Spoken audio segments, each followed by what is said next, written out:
Hey Kev, let's follow this trail over here. This looks like there might be something waiting down there. All right. Hey, wait a minute. Do you hear that? Yeah, I thought it was just me. What the heck is that? I don't know what that is. Whoa, do you smell that too? That's unbelievable. Hey, look. What the? Hey, look, those branches are moving over there. What the heck is that? Holy cow, is that what I think it is? Look at that thing. Oh my God. It's a freaking Sasquatch.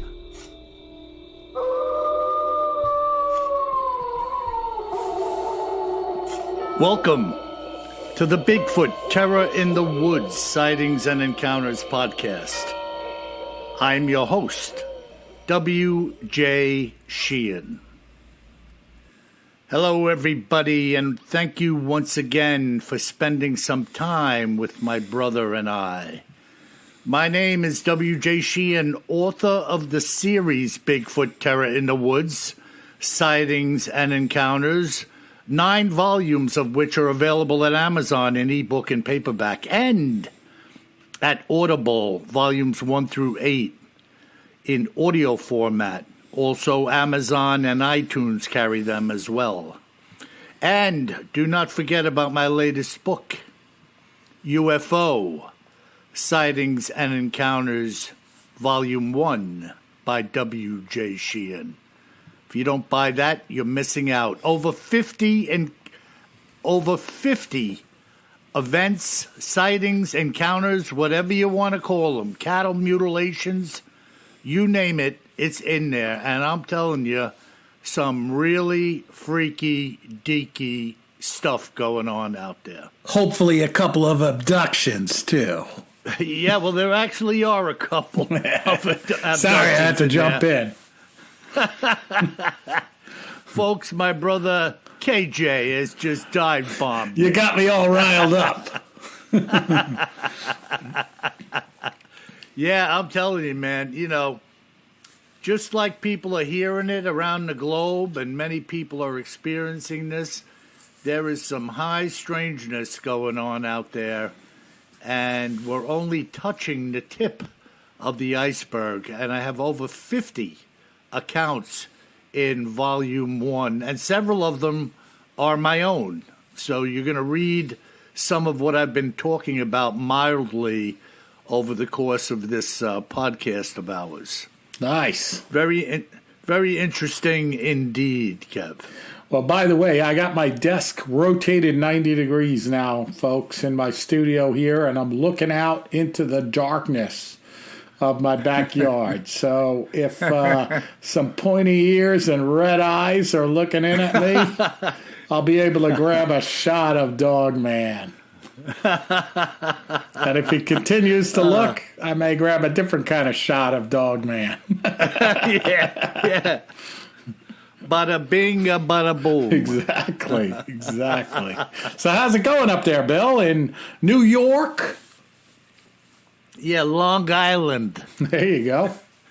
Long Island. You got spring there now? Now that it really is spring, is March going out like a lion or like a lamb?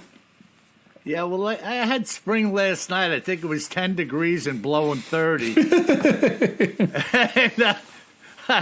And we had spring today, too. I think it was 30 and blowing 15. Yeah. So, you know. Yeah, we got the wind here, too, Bill. So I think March is going out like a lion. Yeah. Hopefully April comes in and with some nice warm temps and everything else. Yeah, I can't complain about March at all. All in all, it was a pretty good month. The winter, to me, was a non-event up here. And I feel very fortunate. You know, I took a ride tonight. Just before we got together here, I came back about a half an hour ago. I went out east and I took a long ride down Dune Road through East Quogue, West Hampton, and the sun was setting, and that Back Bay area there, Kev, with the marshes and everything. It's beautiful, especially this time of the year, right? No crowds yet or anything, and just the beauty. Freaking nobody. Yeah. And I'm riding, folks, this stretch of Dune Road, which divides the Great South Bay from the Atlantic Ocean. It's a small strip, and fairly much end to end, rich man's alley over there. I mean, there are homes there like you're in Beverly Hills. Yeah, I mean, rich man's alley is an understatement. It's like you got to have enough money to build there that you're willing to lose the whole thing in a storm. Yeah. And they do. And that's the fact. Yeah, they do. That's a fact, man. And I mean, I'm driving down there. There isn't a soul in these houses. They're strictly for pleasure when the weather's nice and they want to get over there. Yeah, and you fly out there in a helicopter and it drops you off. Yeah, it's just unbelievable, man. Yeah. It's unbelievable. No Bigfoot out there, man. No, but some deer, some rabbits. The ospreys are back on their cool. perches. They've migrated back up. I mean, unless Bigfoot comes in on a UFO, which could happen. Definitely could happen. Who knows? They may be shacking up in one of them mansions until the owners come back. That's right. Did you see anybody looking out the windows with red eyes?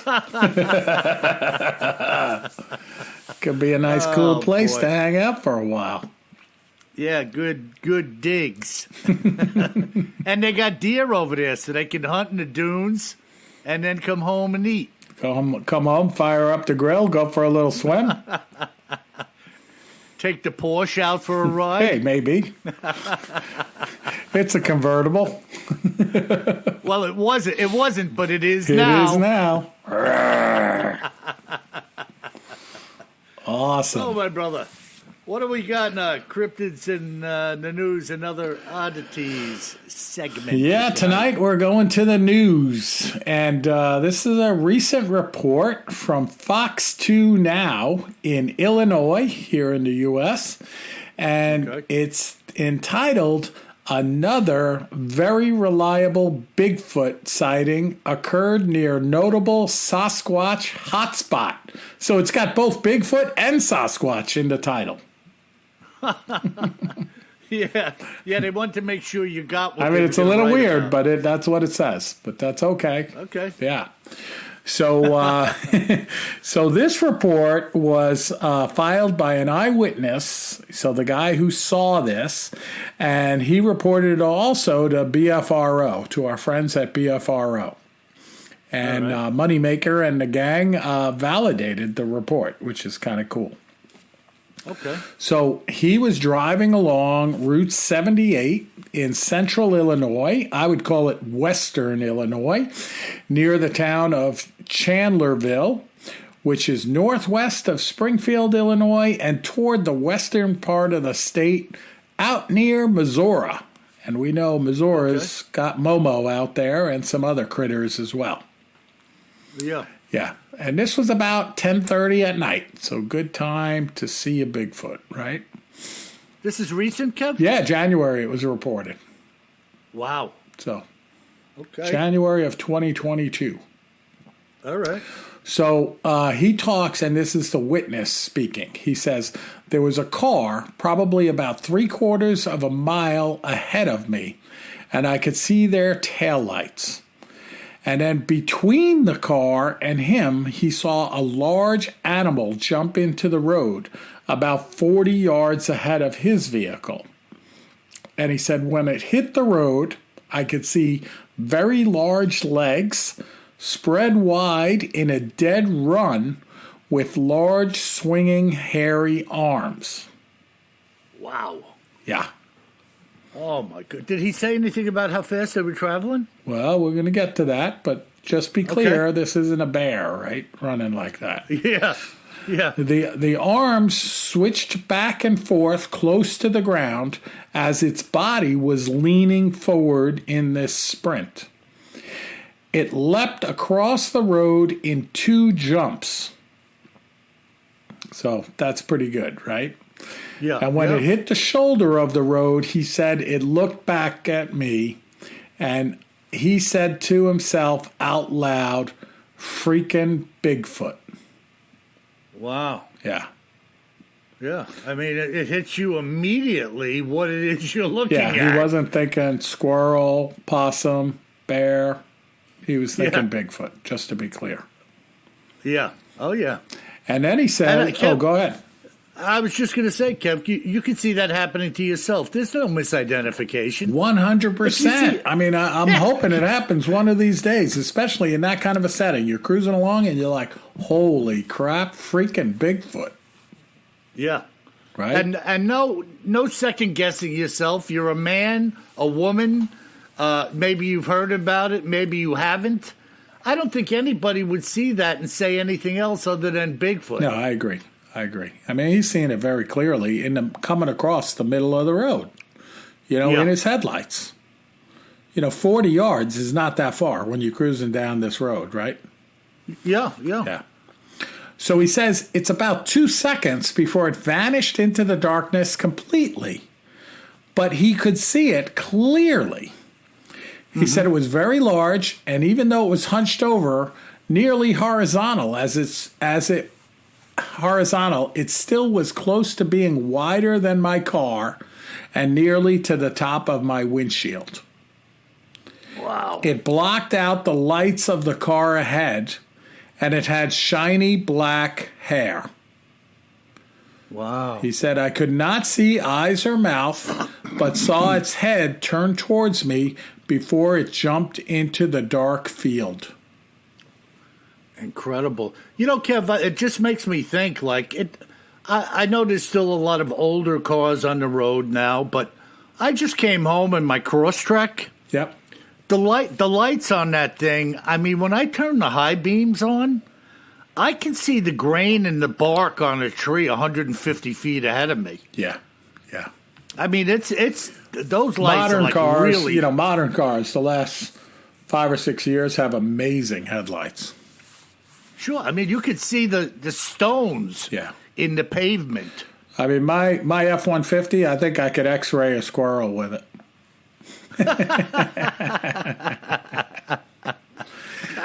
Hold on, squirrel. Hold on. Stay still.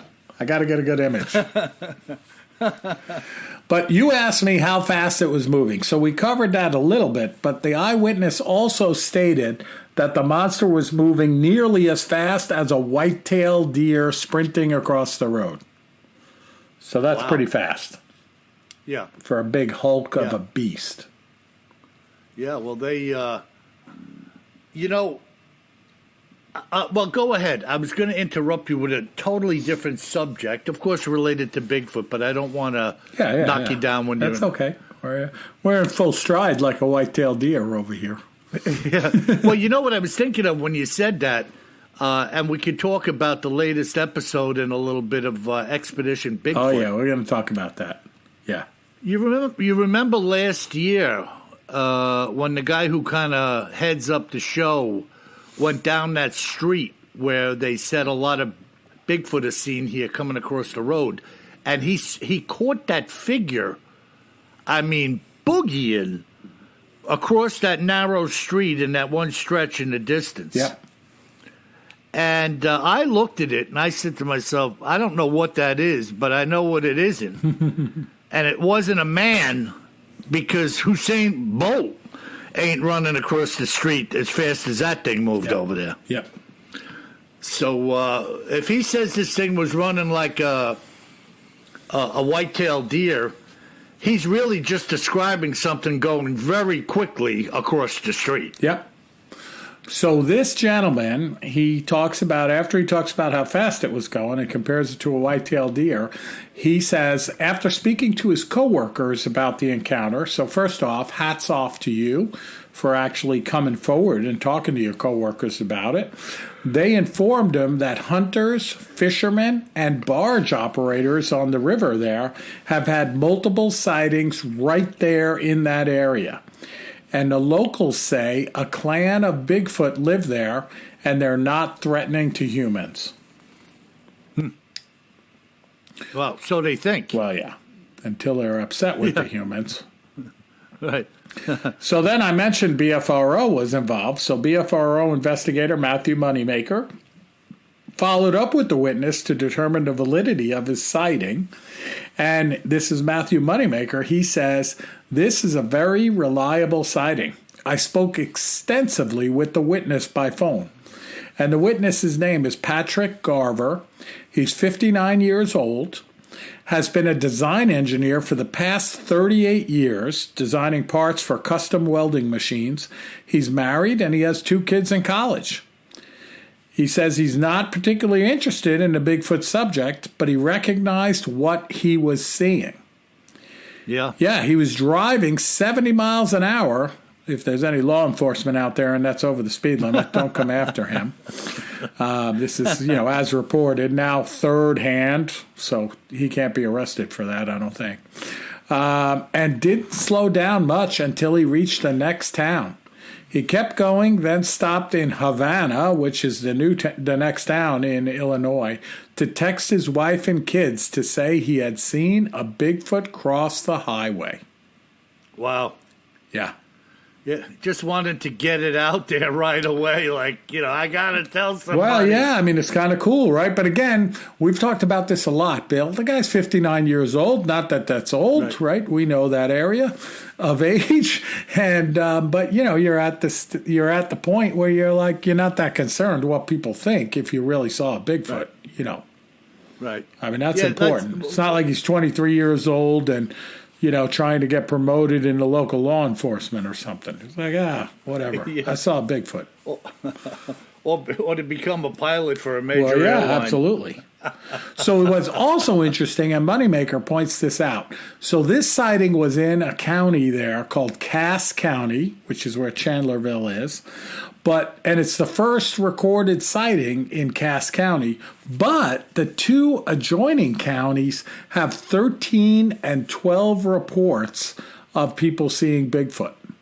So 25 reports in the 2 adjacent counties. Wow, sounds like something's moving around over there. Something's moving around over there.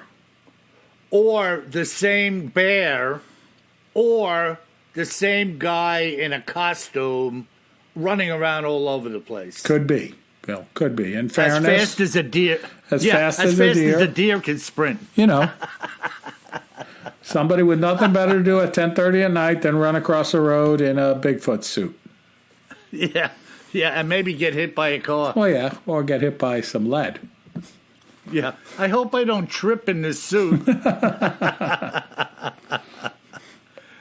Oh, my God. And this thing turned and looked at him. Now, the good news is it didn't have red eyes. So we got that going for us. Yeah, more of the normal state of Bigfoot. Yeah. And by the Although way, we really don't know. You mentioned the Bigfoot show, which we love, and that's been going well. And then I don't know if you saw it, Bill, but Skinwalker Ranch is coming back with a new season in May. So right around the corner. I'm looking forward to that, to see what the boys can uncover. Can't get enough of the creep that's going on in Skinwalker Ranch. Boy, that canyon, man. It's something.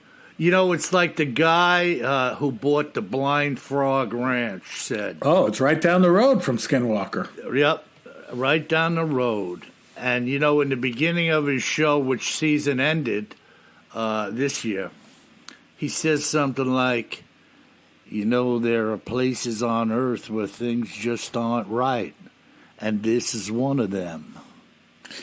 It's like you and I say, Bill, when we meet certain people, there's people on this earth that just ain't right. Yeah. And he said it plain as dirt. He's cool. That's Dwayne, right? Yeah, Dwayne. I like that guy. Is super cool. I like him and his son. They're both cool. His son with the Rastafarian dreadlocks who will do anything. That guy is fearless. Yeah, he is the definition of fearless. and you got to give Dwayne credit. He does it right there with his son, right? Like when his son wants to dive into the canyon and there's no visibility, blah blah blah. He's like, "I'll go with you." Yeah, well, in the beginning, it was kind of like he was retired. like he's not doing that stuff anymore. But given the opportunity, No, he's well, right I there. think he is. But when he's got to ask somebody else to put their life on the line, you got to give the guy credit. He's like, hey, I'll do it. The old adage of I won't ask anyone to do anything that I wouldn't do myself is outstanding leadership. And Dwayne's got that going on. Yeah, there's no doubt about it.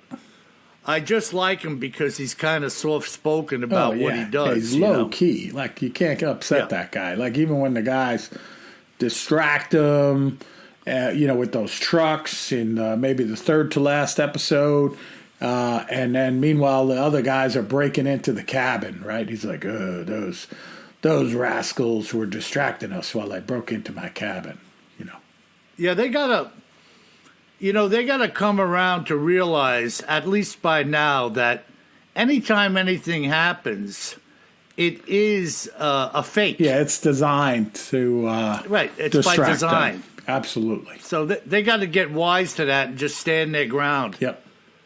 And if anybody comes to them, they come. Let them come to us. Let we them don't go come to them. You. Don't give up the watch. Yeah. Don't leave your wingman, Unbelievable. Maverick. All right, Bill. So that's cryptids in the news and other oddities. What do you have for us? Any accounts that you're going to cover? Yeah, I have something really cool here, but I'm going to preface it by just talking for a minute. Years ago, I don't even remember when it was. Let's just say within the past 10 years.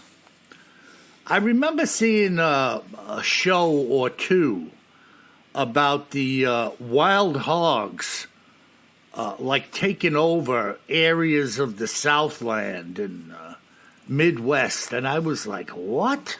Oh yeah, and we got the feral hogs. Yeah, and it was the real deal, and they showed these homeowners with their yards all rooted up where the children had we got them here in North sandboxes. Carolina, Bill. And actually, I was down in Florida last weekend, right, in Jacksonville, Florida. And I was driving back, and we saw a couple of feral hogs on I-95 in outside of Jacksonville, heading towards South Carolina. Wow. Yeah, they're out there. And, it made me think back in time. I think it was, Kev, you'll know the names that I say. It will mean nothing to the listeners, but Mr. Weiss, Mr. Giordano. Oh, yeah, down the street. Mr. Redmond. Yep. I think all of these guys were Korean War vets. Yeah, that makes sense. Every couple of years, they would go on a boar hunt. And I remember them coming back and stringing up 3 or 4 or 5 hogs. And, of course, I was particularly impressed with the ones that had the tusks. Oh, yeah. And they used to talk about getting treed by these little buggers. Like, if they come at you, they can rip you with the tusks and they jump up in a tree. No, and they're let 'em run by. stealthy. They're stealthy, too. Like, the only time you hear them snorting and grunting and stuff is when you're right next to them. And they charge at you, Right. So then I saw some television show put on about them, and they were showing these guys that were getting together with dogs, and they had like flak jackets on the dogs because some of the dogs got the pigs go after the dogs too. Yeah, you're right. Yeah, some of these dogs had been killed. They had their guts ripped out by these pigs. And so fast forward a little bit, and I had been thinking, and I don't know, at some point that, wow, geez, with all of these pigs around, something's got to be eating them. And how about a Bigfoot? Oh, yeah. Well, so then one thing led to another, and sure as shooting, some accounts had come in over time about purported Bigfoot sightings regarding feral hogs. And I said to myself, like I always do, well, who am I to argue with you? You're out there. I'm not hunting feral hogs in Georgia or something. And I've had a number of them, and this is one of them. So Just listen along as I read into this here. Now, the more testimonials that I hear, the more I say to myself, can things possibly get any more bizarre? And having said as much, is what you are about to read or hear from me now any more bizarre than seeing a 10-foot tall creature crossing the street? That's my question to you. This particular account was told to me by a guy named Clifford Snedecor, a resident of the good state of Arkansas. This is what Cliff had to say. In early summer of 2013, my good friend John and I were heading out for the evening to bang a couple of feral hogs. I like the terminology. He said, these bastards are taking over the planet, and there are more than a few good old boys who are doing our best to dispose of them. They're good eating, the little bastards, to boot. We had access to go into a certain large wooded area, and permission, I might say. So we drove in with the truck and were setting up to hunt the last 2 hours of daylight into the night. The hogs begin to come out of the woods at this time of day, and if you were to come in here under cover of darkness, the field would be covered with dozens of these buggers. We were already seeing 6 hogs, which were foraging around some 200 yards away, but we were waiting for more to arrive, especially the ones that we call the big daddies. Our saying is this: don't waste your lead on Junior when you can pop Big Daddy. I love that. That's stuff. awesome. I'm going to pop Big Daddy a good shot. So the field here is comprised of about 50% flat grass and dirt, and 50% tall grass. So it's like a half tall grass and what he calls flat grass and dirt, with the tall grass patches being between 3 and 4 feet in height. We had been moving around slowly for about an hour, only 45 minutes now away from sunset, when we started to observe 2 big boars coming into view in the outskirts of the field. It was now 15 minutes before darkness would be upon us, being what you would call the time of twilight, and we hadn't yet had the opportunity to pull the trigger. It was then that out of the corner of my eye, I started to see something moving in the grass, part of which was just above the top of the tallest grass. Allow me to describe to you what I was seeing in this fashion.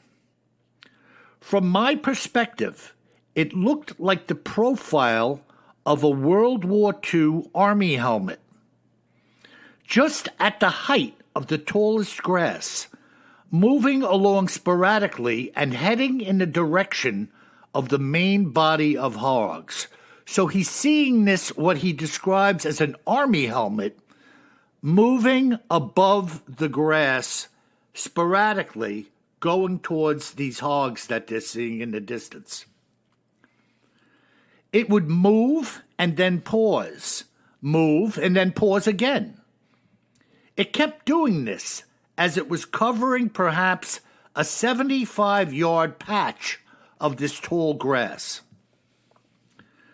As we were both watching whatever this was, approaching the spot where the hogs were, we knew it would either have to stay in the tall grass or cross through an open area in order to proceed in the direction of the hogs. It was the latter that occurred. We observed what appeared to be a 10-foot-long black creature of some sort come crawling out of the grass on 4 monstrous legs, and it was doing so just like a spider across the clearing. It was at least 3 times the size of the biggest hog that was visible, which may in and of itself have weighed upwards of 600 pounds. The helmet shape that we had been looking at seemed to be its head, which was massive. The two of us exchanged glances with each other as if to say, "What the heck is that?" I had never seen anything like it in all of my life. Sitting in the open, as darkness was now falling, it appeared to be an enormous fur-covered spider from hell, which had 4 legs and must have weighed well over 1,000 pounds. I can tell you from experience that when something like this occurs, you momentarily feel as though you've entered the twilight zone. In other words, it doesn't register with the natural man at the time. Personally, I felt like I was caught somewhere in space and time that I didn't want to be, and I was very uncomfortable and on edge. This giant spider, as I called it, now entered the grass on the other side of the opening, where we could once again follow its progress by watching the head protruding over the height of the grass. It was moving in fast spurts, gradually closing the gap between itself and what we could see of this herd of hogs. It was almost totally dark now, and the spider creature was within perhaps 30 yards of the pigs. Suddenly, this creature, which up until that point in time had been moving with its body horizontal to the ground, stood upright on 2 legs, and with a sudden burst of incredible speed ran at the hogs. We could now see this thing was unmistakably a Bigfoot, an enormous 9 or 10 foot tall Bigfoot. It took about 10 leaps at a rate that I cannot begin to describe to you, and then, leaping headlong, it landed on a hog, momentarily disappearing within the grass. We heard a loud squeal, and then everything went silent. Seconds later, this Bigfoot stood to its feet with the hog in its hand, clutching it like a woman holds a handbag. The hog, relatively speaking to us, seemed rather small, but still it had to have weighed in at close to 200 pounds, and this monster was holding it in its right hand. It walked away into the darkness, clutching the hog in its hand, and disappeared from sight. I remember letting out a deep sigh, as though I had been holding my breath the entire time which we were watching this unfold. The two of us stood to our feet, put our guns on safety, and walked back to the truck, with neither of us being able to speak, believe, or comprehend of what it was we had just seen. This Bigfoot was somehow able, as huge as it was, to contort its body and legs in a way that it was horizontal to the ground and moving like a spider. The next time that you are around a horse, watch the way the horse's legs move as it walks. This Bigfoot's legs were moving in the same fashion, the only difference being the rapidity with which it was able to do so.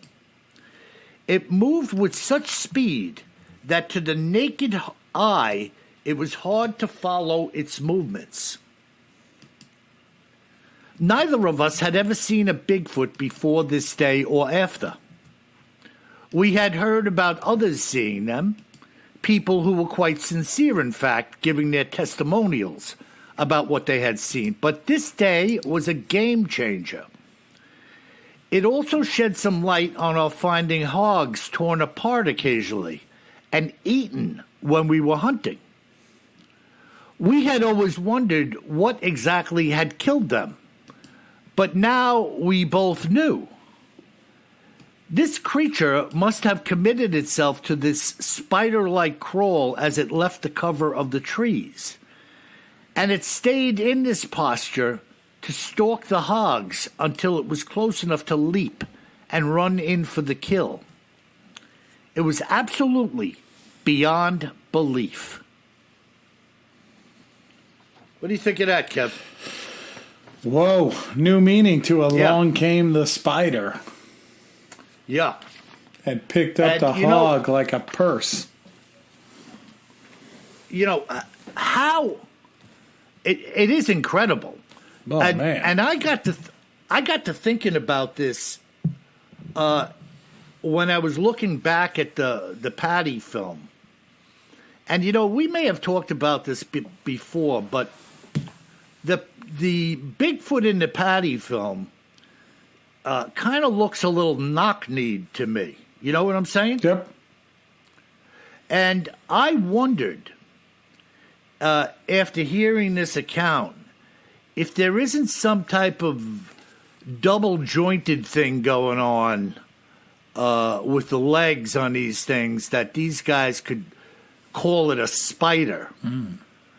I mean, he didn't mention like he saw it like really rump high, like it would be if it just leaned down and was running like a gorilla across the ground, right? No, but I mean, you could see this thing is so powerful. All the accounts of these creatures, it could be going along on its feet and its hands to like be stealthy and attack, you know? Yeah. No, I mean, you know, whatever it takes, right? Well, of course. I mean, it learns how to get these pigs. I'm sure they didn't see it get the first one, you know? Yeah. Well, we've all seen videos of cougars and cheetahs and everything else creeping in little by little. Oh, yeah. Trying not to give up their position, you know. Just incredible, man. It's amazing account, Bill. Yeah, and here we are. A couple of good old boys out banging a couple of hogs. Sweet. Yeah, that's what I'm talking about. Hey, Jethro, what do you say we go out and bang Let's go Big get Daddy a couple tonight? of hogs. Let's put those spotlights on and draw them in. Whoa, what's that? That's the biggest spider I've ever seen. Now that spider's carrying a hog like a purse. Okay, Jethro, I think it's time we pull a slide on that AR. Yeah. Might want to kill the lights, too. I'm not sure. I love that stuff, man. I really do. And, you know, to our friends, all you good old boys down south, we're just having a little fun with you. Hey, I'm down south with you, fellas. That's right, Kev. You're down there. I get it. I get it. You know what the guy down in Texas said about us Yankees, don't you? He said a Yankee is like a hemorrhoid. If it comes down and goes back up, it's okay. But if it comes down and stays, it's a pain in the butt. I thought you were going to talk about my buddy who, when he got pulled over by the trooper and had to declare all of his weapons in Texas. And the trooper said, "Boy, what are you afraid of?" And he said, "Absolutely nothing."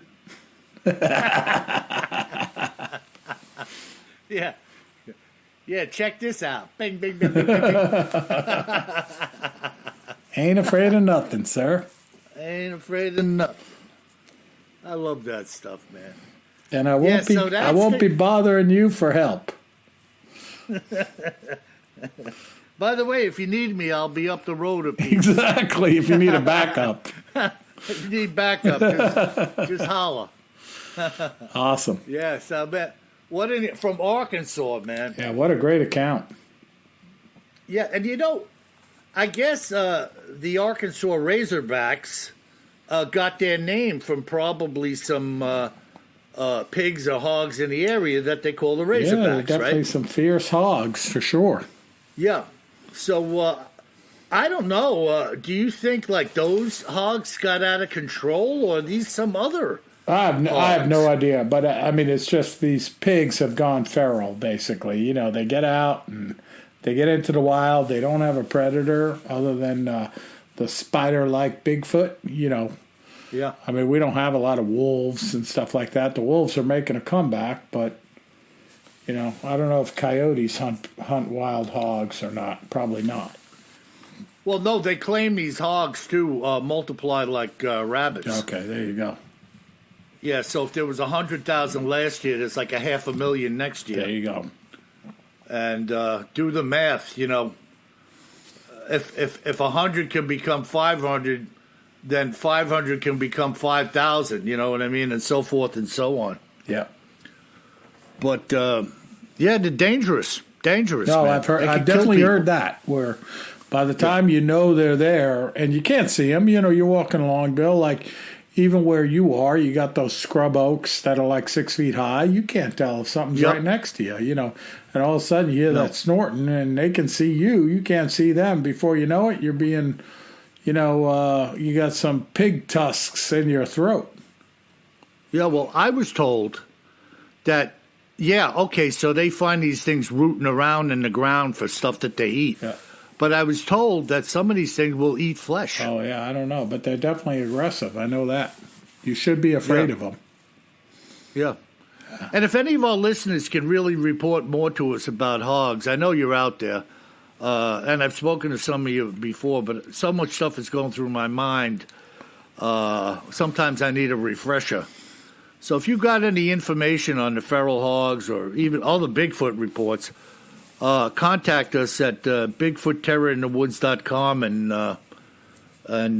let us know what's going on. Exactly. That's fantastic, Kip. Good stuff. All right, Bill, great Yep. account. We're going to go to listener mail, and the first email comes in from Zach from Ohio. Yeah. And the subject is Estes Park, Colorado. So I think I know what he's talking about. All right. And he says, I'm so glad you guys enjoyed my Frogman legend. So Zach wrote in about Frogman, and we covered it a few weeks back. He says, I noticed Kevin didn't say where I was from in my email, but I am from Dayton, Ohio. He says, that puts me about an hour roughly north of Loveland, Ohio. And I just got back from vacation out in the great Rocky Mountain state of Colorado. Wow. I had a very cool day trip to Estes Park up in the mountains. And, of course, folks, I reported on going up to Estes Park and the Stanley Hotel, which was the inspiration for Stephen King's writing of the book The Shining. So check that episode out if you haven't already. So Zach was up in Estes Park, and he says, but unfortunately, I didn't see any hairy men up there. Yeah. I truly believe they are up there, as the habitat has all the bipedal primate could ever dream of. Yeah. Yep. I wanted to also let you guys know, and your fellow listeners know, that there will be a Bigfoot festival by the name of Bigfoot Days on April 1st and April 2nd of this year. So we may miss that announcement by the time this posts, but you can put it on your calendar for next year. I'm hoping I can make it over there because there will be plenty of attractions, food, etc. I hope you guys have a fantastic weekend. Always love listening to the show on the way to and from work. Cheers, Zach from Ohio. There you go. Well, Zach, standing tall. Yeah, good stuff, And, Zach. Now, Loveland was where the Frogman sighting was, no, Kim? Yeah, exactly. And so he's right in that neighborhood. But Dayton, Ohio, and then we have this numerous Illinois sightings. Well, and we had the Bigfoot sightings in grassland sightings, grassland Bigfoot, grassland creature. That's in Ohio as well. And then our field reporter, which we got another email from him we're going to read tonight, from Rick in Ohio. He was pretty close to that athletic facility, like YMCA or whatever it was, where the woman came out at 10 or 11 o'clock at night and saw the Bigfoot. Yeah. Yeah. Yeah, it's amazing. There's some critters moving around over there. This isn't all hokum, once maybe, but 2, 3, 4, 5, 6, 10. A lot of Bigfoot sightings in the Midwest. Yeah, a lot going on up there, man. Yeah, so, no doubt about it. That's a good time, really, to carry a camera with you, especially if you got an iPhone, where hopefully you'll have your wits about you, will have a chance to get off a couple of good shots. But even then, everything's so small once you get it back. It's difficult for your average Joe or Jane just to photograph something, because what you think you see, by the time you're done with it or trying to magnify it and, Bill, it's pretty funny. So, I had a practical experience. Last night, I'm walking out of the gym near my house. It's about 9:30 at night, so it's dark here in North Carolina. And I come walking out, and I park a long way from the entrance to the gym, both so I don't get a scratch on my Bigfoot vehicle and also so I get a little bit more exercise, So I'm walking out to the back 40 of the parking lot. I get within 50 yards of my truck, and a big gray fox, a big one, comes stepping out of the bushes right in front of me, looks over his right shoulder at me, kind of say, "Hey, how's it going?" Fortunately, he's not frothy and rabid. And then he keeps marching along. And I dive into my pocket to get my phone out because it's a beautiful gray fox. And I can't get my phone out fast enough, even though he trots 40 yards away into the next set of bushes. I wasn't even close to getting my phone out. Yeah. So it just goes to show, I got home, I told my wife about it, and she's like, "You get a picture?" And I'm like, "No, man, it took me forever to get the phone out of my pocket." Yeah. Yeah. And look, most Bigfoot encounters, right, you'd be lucky if you had that much time. Yeah. Yeah. And by the time you're done kind of looking, just checking and double checking in your mind, what? Yeah, it's over. This gray fox wasn't as fast as a white-tailed deer. He was just trotting along. What am I going to do to him, And and I knew what it was. I see the red fox all the time. I see the gray fox sometimes. And really, I was just astounded. This thing was big. Yeah, cruising along, but I couldn't get the phone out fast enough to take a picture or even a video. Nothing. And you were thinking about it. You were like, "Hey, get a picture." I was. Yeah. I wasn't afraid. Move fast enough. I wasn't afraid either, right? If it was a Bigfoot, I would have been like, "Oh crap," In this case, I was kind of like, "Oh, it's a gray fox. Wow, that's a cool looking gray fox," but couldn't get to the phone fast enough. Yep. No, it's.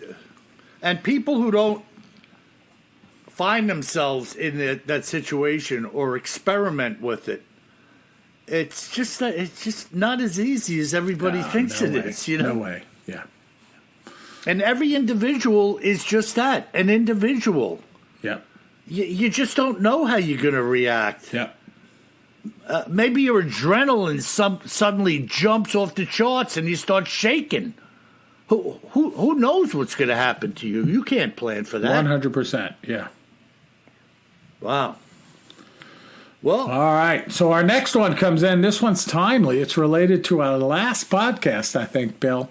And it comes in from Bruce. And Bruce talks about the Otter Tail Range.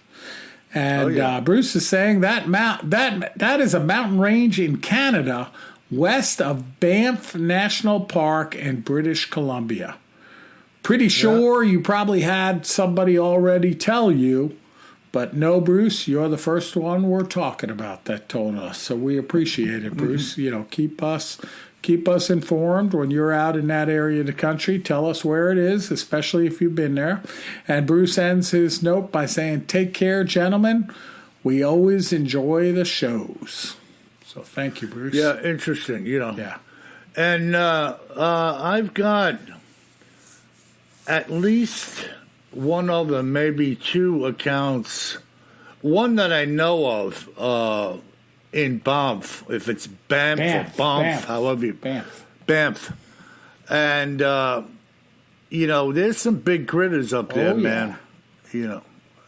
So I wish there was... there's nothing you could do about it, I mean, there's a limited amount of people in these areas, and certainly an even more finite amount of people who are going to have a chance to see a Bigfoot. Yep. Wow. Crazy. Cool. All right. And Brad writes in next from Indiana. Speaking of the Midwest and Bigfoot sightings. And Brad writes in, he says, I know, Kevin, you had referenced Expedition Bigfoot on previous podcasts, so I wanted to drop a quick note to let you know that the newest season, Season 3 of Expedition Bigfoot, dropped a few weeks ago on the Travel Channel. You may have already been aware of the new season, but if you aren't, you need to watch the first 2 episodes. It picks up at the same location from Season 2, and boy, do things get freaky off the bat. Keep up the good work. God bless you, WJ and KJ, and all the listeners of your fine podcast. Sincerely, Brad. So, Brad, we've been watching it. Bill and I have been talking about it. Holy cow, it sure did get freaky off the bat, like you're saying. Yeah, and I'm so glad that they went back to the Olympic Peninsula. Yeah. Because there's unfinished business there. Yeah. They could do a season of shows up there. Oh, yeah. Because that place is rife. How about them releasing that drone with about 2 gallons of chimpanzee pheromone, spraying it all over, a half a dozen acres or whatever they were able to do? Wild stuff. I mean, that has to be able to attract some attention. Yeah. Crazy. And, that was because of last year in Kentucky, when that Earth DNA came back, partially being chimpanzee. Well, how about Jane Goodall? Them talking to Jane Goodall, and Jane Goodall talks about the fact that, in some of the areas she was doing research, the native people came right back and said, yeah, we know what that is. We see them all the time. And look, folks, if you're listening to us and you're a naysayer,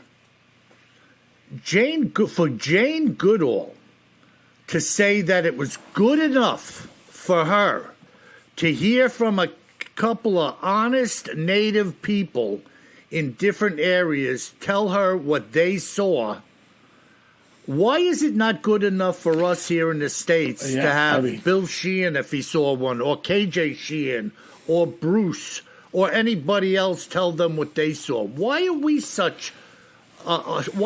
negative? And by the way, folks, you go back and listen to the first couple of episodes. I'll warn you, the quality isn't as good as it is today. I mean, I'm a bit of a naysayer, but when I see Jane Goodall, I'm like, whoa, like this woman was and is on the cutting edge, Yeah. Yeah, and, and a scientist, totally, a scientist, 100%, right? Right. So what is the scientific community? Did they shun her? Her scientific end of research isn't as good? I don't think she cares, by the way. Exactly. Yeah, she's just sitting there she's living her at life, that point doing in her what life, she does. just like we were talking about earlier, where she's like, yeah, whatever. Right. I'm Jane Goodall. What do you got? Just like me. What do you got? Just like me. I'm W.J. Sheehan, 110 years old. I got 4 aces. What do you got? Gonna do? I got a derringer under the table. Bang! Now I got your 4 aces and your money. All right, Bill. Our last letter comes in from our field reporter, Rick, in Ohio. And the subject is trail cams for UFOs. So, Rick, you had me at trail cams for UFOs. And he says, hi, Bill and KJ. On today's podcast, you discussed the Harvard Galileo project, where they're training telescopes on the skies to capture UFOs in action. Bill called the project Trail Cams for UFOs or something similar. FYI, there's a similar effort to capture images and analyze them using artificial intelligence, but more for the average citizen than those with $2 million budgets. It's called SkyHub. And apparently, if you Google SkyHub, and Rick talks about it here, as I understand it, SkyHub shows you how to build a sky surveillance system and send the data out for analysis using artificial intelligence. An average person could invest about $400 to $600 to build a unit and get started. I have a colleague who was involved in the startup of SkyHub, and he says, FYI, his podcast is called The Mad Scientist. If any of this intrigues you, I can put you in touch with Chris. You know, Bill, maybe we should reach out to Chris and maybe talk to him about being on the podcast. Well, give him a shot. Yeah. You got to give me Rick's contact info. I'll reach out to him. And then he says, of course, hope you're both well. We appreciate that, Rick, and prayers for Bill's wife, Paula. Yeah. No, it's really greatly appreciated. So many people are on board with praying for Paula, and keep praying for her. I think she's mending, but prayers are always necessary. She's got a long road ahead of her here. And so just stay with that, and I really appreciate it. You have no idea how much I appreciate hearing that. Yep, 100%. But, it might be interesting to hear what the mad scientist has to say. But, Kev, we've talked about this in the past of potentially having some guests, and you were saying maybe you would do the interviews and then we'll plug them into the rest of our show. You know? It's too hard to do a three-way on Skype, but we could do a two-way like you and I do, and then we could plug it into the show. I'm happy to do that. It's so we'll see how that goes down the road, and also see how it works out logistically, Yep. We invite a guest or we talk to a guest, and not that the mad scientist would be so. But Kevin and I were in agreement that a lot of interviews that we had heard in the past were just so mumbo-jumbo or so boring or so bad that, you just want to turn it off. It's hard to do the interaction like we do. Believe me. Like I'm a data networking guy, and it's hard for us to do this when we're 600 miles apart. And if we introduce a third, we don't want to just hand the microphone off to them. We want to be able to interact with them because that's what you folks like. You like the banter between us. Yeah. All right, Bill. So that's it for Listener Mail. Folks, I want to thank you. I do the shout out to you all the time for the 5-star reviews. Keep them coming. I love it. And it is virtually the only way we have to attract new listeners to the podcast. And by getting new listeners, we're able to continuously improve the quality of the podcast. So keep it up. We appreciate it. Yeah. And by the way, folks, if you just heard a clicking, once in a while I forget I'm sitting in front of a microphone. I was pumping this pen in my left hand, and I said, hey, stop that. I was going to ask you about that, Bill. You're driving the audio engineers crazy over here. They're pinging me like, what the heck is that noise going on? Is that a dog man looking in your window, Kev? Yeah. No, I think it's my brother clicking a pen or unwrapping a Jolly Rancher. It's one or the other. And one or the both. And I got Martha to be quiet tonight, Bill, when you're clicking it while unwrapping a Jolly Rancher. Sorry, Martha. Well, folks, another great podcast is done. And by the way, if you find yourself stomping around at sunset in Arkansas, looking to bang out Big Daddy, you better remember one thing, my friend. Always carry more gun than you think you're gonna need. Sleep tight.